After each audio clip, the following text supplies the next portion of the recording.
Real, I'm telling y'all got to get with the right crew. Y'all, when y'all hear Maul talk about getting up and working out, it don't got nothing, man, I promise y'all. It don't have nothing to do with like, I ain't following no man because he got muscles.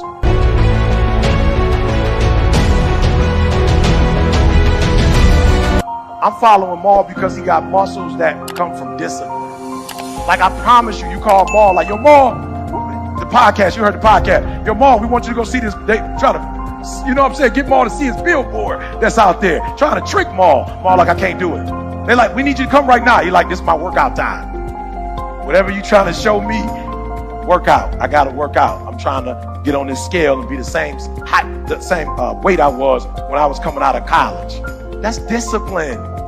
I was like, you on a scale when? He's like, every day. I was like, that's my problem. How you been on the scale? How you been on the scale? About 5 years. I'm just guessing. I'm 189. You know what I'm saying? See, I feel 189. You know what I'm saying? The way my pants fit. 189. All right, let's go. He said, I got it, sweetheart. I'm not willing to make the adjustment, but I don't run the type of company where I want to get up every day and what's the word I'm looking for? See, like I don't want to get up every day and be nobody's boss. Does that make sense? Like I don't want to get up and micromanage nobody, right? So the challenge is at some point you're going to have to learn to be disciplined. You're going to have to learn, if you say you're going to wake up at 8 o'clock, you're going to get up at 8 o'clock, no matter how you feel. Like you got to be disciplined. And to get to the next level of success, you can't just have energy when you got energy. I want to make sure y'all catch that. If you're running a business and it's 365, then 365, you got to wake up every day and you got to go get it.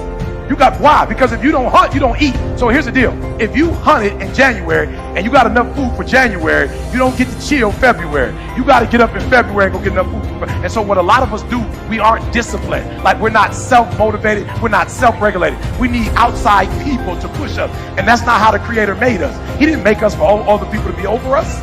So here's what I told my wife. Sweetheart, if another human can tell you to get up and go to work and do what you're supposed to do, why can't you pretend like if you need another human, be the human.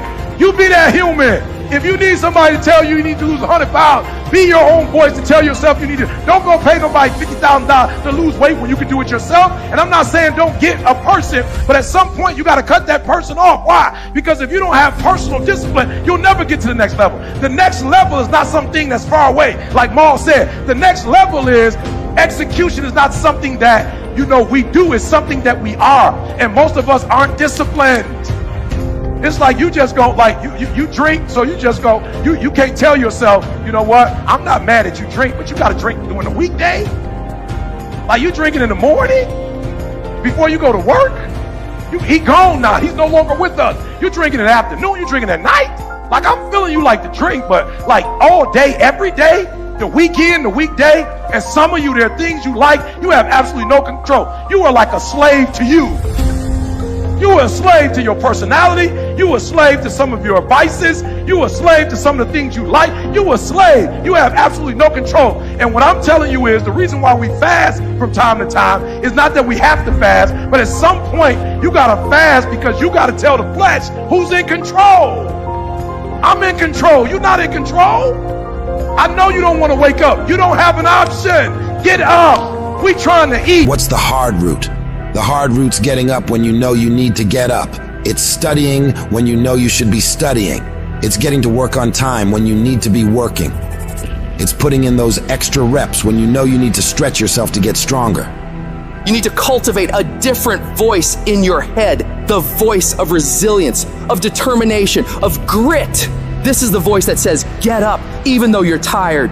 It's the voice that tells you to keep pushing when everything in you wants to stop. This is the voice of a champion, and it's the one you need to listen to. Remember, the path to greatness is littered with challenges, but these challenges are not there to stop you. They're there to test you, to make you stronger, to prepare you for what's to come. Every time you overcome a challenge, you grow. You become more than you were before. When you can get to the point where you are willing to do what sucks every day and continue to get stuff done no matter how much you don't feel like doing it, you will change everything in your life for the better. The most successful people in the world are the ones who can go against their feelings and do things that are hard, independent of their feelings, toward the mission they set out to complete. I need you to flat out decide, what's it gonna be? Are you gonna get up and get things done today? Yes or no? Are you gonna study today? Yes or no? Are you gonna put in the work to improve yourself today? Yes or no? Stop leaving room for negotiation with your feelings and emotions. Your feelings will never cooperate with your dreams. I need you to separate yourself from your feelings and disregard them. Because when you can take control of them, you will become a disciplined, goal-achieving machine. This is where you transform, where you become unstoppable. It's not just about doing the hard stuff. It's about loving the challenge, embracing the struggle. Your potential is limitless. When you push past what you thought was possible, when you defy your own limitations, that's when you truly start living. You're no longer a slave to your comfort zone. You're a master of your destiny. Every step forward, every task completed, it's a victory. It's a testament to your strength, your willpower, your determination. Turn your ambitions into action. Let every heartbeat, every breath be a reminder of your goals. This is your time, your moment. Push harder, go further, be bolder. You're not just doing this for today. You're setting the stage for tomorrow, for the rest of your life. You want to go somewhere you've never gone? You got to do something you've never done. You got to say something you've never said. You got to go to a place in you that you've never even been. You get to redesign. You are your Michelangelo. You are your greatest sculpture. And you get to recarve and you get to up-level as much as you need. You're not sentenced to this life this way. You chose it. You get to choose as much as you want. You get to design it any way you choose. You're not sentenced to your future. You have an opportunity to your future. What do you want and how do you want it? And if it doesn't make you a little afraid, then you ain't playing big enough. Your knees are supposed to knock a little bit. Your teeth are supposed to chatter a little bit. There's supposed to be at least 2 butterflies in your stomach. At least. Because if not, you're playing inside your comfort zone. And we mistake the fact that we're supposed to be comfortable 24/7. Well, let me tell you something. Comfortable is equivalent to complacent. I'll choose inconvenience every day, any day, to make a difference on the planet. I don't mind being mildly to moderately to significantly inconvenienced to leave my fingerprint on this planet. So I just came to talk to the game changers and to the change agents who are willing to confront any part of you that's not speaking to your madly, wildly amazing future.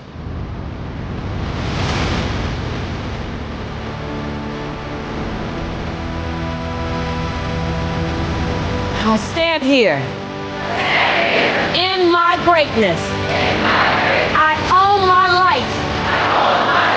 I own my brilliance. I am bold. I am courageous. I'm perfect in my imperfection. This is my time. This is my time. I'm bright enough. I'm old enough. I'm young enough. I've experienced enough. I'm wise enough. I understand that I am enough. 90 cents. Can I buy it with this dollar bill? Okay, all right. So if I go to the store and there's something for 85 cents and after tax it ends up being 96 cents, can I buy it with this dollar bill? Okay, all right. So what if I ball the dollar bill up? Think about it now. Like I just balled the dollar bill up, like so it can't be worth $1 now. It's probably worth like 95 cents, right? How much you think it's worth? $1. Listen, y'all gotta pay attention. I just balled it up, so clearly it's not worth $1 anymore. All right. So maybe, what if I step on it? What if I stomp it? I just stomped it. How much is it worth now? Maybe 65 cents, 68 cents? It's still worth $1? Okay, what if I ball it up? What if I stomp on it and then I put it in the trash can and it's in here with some trash and it's around some beer and some gum and a bunch of other nasty stuff and some guy off the street pulls the dollar out, unfolds it. How much is it worth now? Maybe 82 cents? Come on, at least 92 cents? It's okay, all right, so what if I ball it up? What if I step on it? What if I put it in trash? And then, watch this, I tear it in half. Think about it now, right? How much is it worth now? $1? I could tape it? Whoa. Shh. Wait. Wait a second. I just balled it up. I just stepped on it. I put it in trash. I pulled it out. Then I tore it in half. And you mean to tell me I can pick the dollar up, I can wipe it off, and I can put some tape around it, and it's still worth $1? Then why, if this dollar doesn't lose its worth or its value, then why do you feel like you've lost your worth of value? Because many of you feel like you've been stepped on, you feel like you've been pushed aside, you feel like you've been abandoned, you feel like you've been talked about, you feel like you've been abused, like someone took from you, someone hurt you, somebody took advantage of you, and deep down inside your core, you feel like you've lost some of your value. And I am here to tell you today that this dollar still has worth and value, because there are some men years ago who put value over this life and said that no matter what happens to it, it can still be taped back together. It can still be wiped off. And I am here to tell you that you were created and you're born and you're here and you have life and you have purpose and you have value. And though you've gone through some hard times and though you've experienced some depression and you might be wanting to hurt yourself and you might want to give up, I am here to tell you you still got worth and value. And there is nothing that can happen that can take your worth and your value away. So what you gotta do now is you gotta pick yourself up. You gotta dust yourself off and you gotta keep moving.